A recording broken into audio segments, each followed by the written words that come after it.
Bonjour, je m'appelle Robin Florian, je suis en troisième année Game Art. En ce qui concerne mon parcours, j'ai fait une année de fondamentaux comme tout le monde. Vers la fin de la deuxième année, j'ai décidé de me spécialiser dans le VFX. Et donc à l'heure actuelle, sur notre projet de fin d'études, je passe la majorité de mon temps sur les VFX du coup. En ce qui concerne du coup notre projet, donc moi je travaille sur Dreamtale. C'est un projet qui allie la coopération avec des énigmes et du platforming. On doit avancer à deux dans un monde, dans le monde en fait du marchand de sable pour donc réussir à enlever les cauchemars en fait et faire revenir les rêves dans ce pays. Au niveau de l'idée, on a en deuxième année fait un petit peu chacun des pitchs pour réussir à avoir un projet. Pour être très simple en fait, du coup c'était au niveau de l'univers, c'était l'idée que j'avais eue dans le pitch que j'avais fait pour mon jeu et ça a été mêlé aux idées de mécanique de Laura et d'Alex en ce qui concerne tout ce qui est coop et énigmes. Pour les thèmes abordés et pour la thématique, du coup comme en fait on est dans le monde des rêves, le monde du marchand de sable. On essaye d'avoir un monde très onirique, beaucoup centré sur les rêves, potentiellement aborder l'importance des rêves aussi. Je sais qu'on avait pris en référence les 5 légendes et Sandman, du coup pour montrer l'importance que peuvent avoir les rêves et donc du coup on est sur cette thématique là vraiment centrée sur l'imaginaire aussi. C'est pour ça que dans notre jeu on va par exemple voir un train qui vole et apparaître de nulle part ou une baleine qui va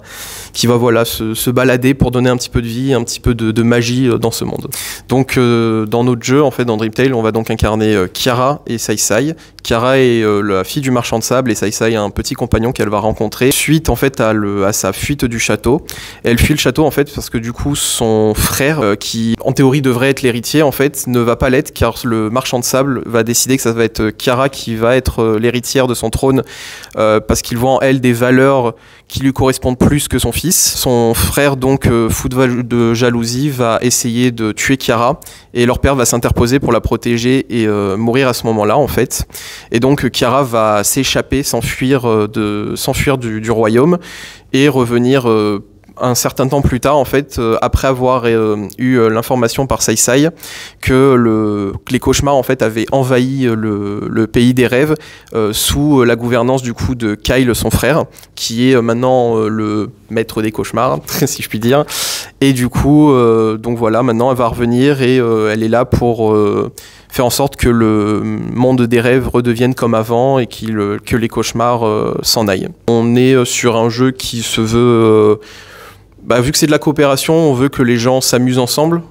que les gens prennent du plaisir, qu'ils puissent aussi bien coopérer que s'embêter. On a fait en sorte qu'ils puissent par exemple se lancer, s'attraper et se lancer voilà, pour s'enquiquiner un petit peu parce que c'est aussi le but d'un jeu de coopération. Les objectifs purs du jeu, voilà, c'est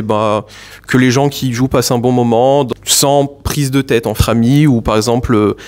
un père et son fils. N'importe qui puisse s'amuser avec n'importe qui, quoi. Qu'il n'y ait pas de limite de niveau, entre guillemets, où voilà, tout le monde peut y accéder et c'est ça qu'on voulait, quoi. Donc, au niveau des outils, des logiciels qu'on a utilisés, donc les logiciels en fait qu'on a appris à l'école, donc on est beaucoup sur Maya, Substance Painter pour tout ce qui va être modélisation ou ZBrush si on a besoin de faire du sculpt ou par exemple pour les personnages. En termes de moteur, on utilise Unreal Engine. Après voilà, on utilise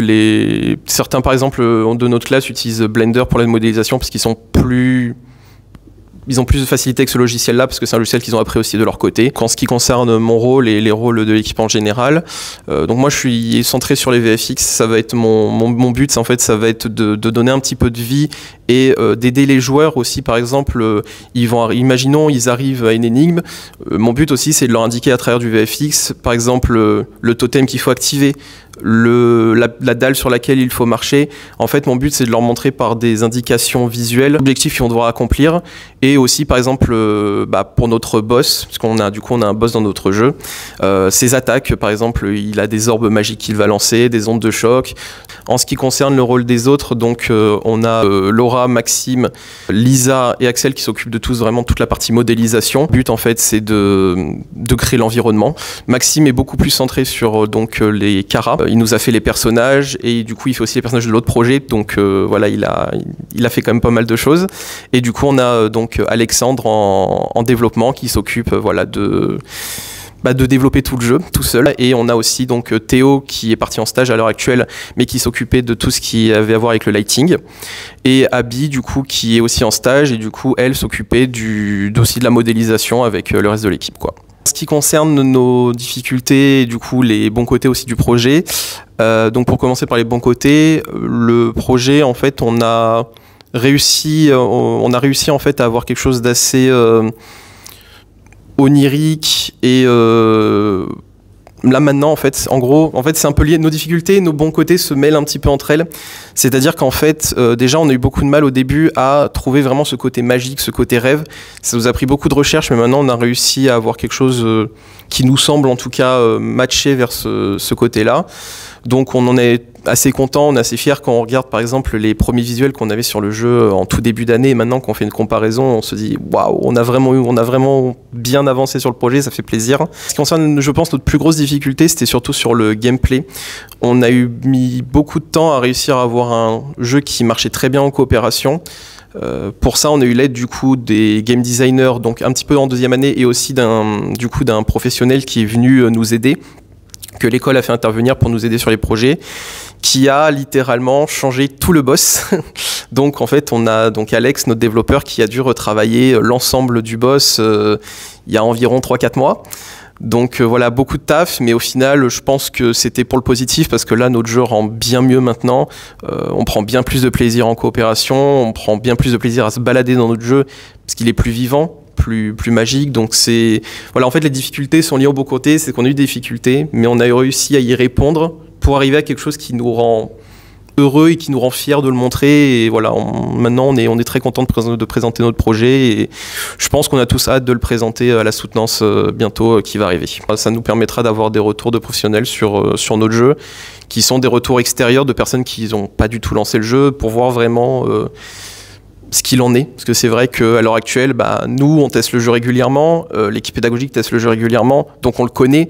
donc on n'est pas bloqué sur les énigmes, on sait ce qu'on a à faire, mais du coup c'est vrai qu'avoir un œil nouveau de personnes qui n'ont jamais lancé le jeu, c'est toujours intéressant, quoi. Le conseil que je donnerais aux gens qui veulent se lancer dans Game Art, et je pense plus généralement dans cette industrie, c'est déjà d'être passionné, je pense que ça voilà, tout le monde le dit, c'est évident, mais c'est d'accepter les retours qu'on va nous donner. On va très souvent être amené à parler avec des professionnels ou même nos formateurs, et ils vont nous faire des retours, donc faut accepter voilà, qu'on est là pour apprendre, qu'on est là pour s'améliorer, et que du coup quand on va nous faire des retours, c'est aussi pour nous, donc voilà, pas hésiter à poser des questions, à se remettre très régulièrement en question, à aller voir les gens, parce que voilà, c'est vrai que tout le monde n'est pas forcément derrière nous, donc faut aussi voilà, que nous on fasse l'effort d'aller poser des questions et qu'on s'intéresse à ça. Donc ouais, pour résumer, être passionné, être curieux, prêt, voilà, pas hésiter à s'investir et à être ouvert aux gens, et à beaucoup parler voilà, avec les gens du milieu, parce que c'est aussi un milieu qui joue avec voilà, qui est aussi important, c'est aussi important d'avoir du contact et de discuter avec les gens, ne serait-ce que pour les techniques de travail qui sont très différentes en fonction des studios par exemple. Donc voilà, passionné, ouvert, s'intéresser, curieux, voilà, les trucs, je pense que tout le monde a un petit peu dit pour le moment.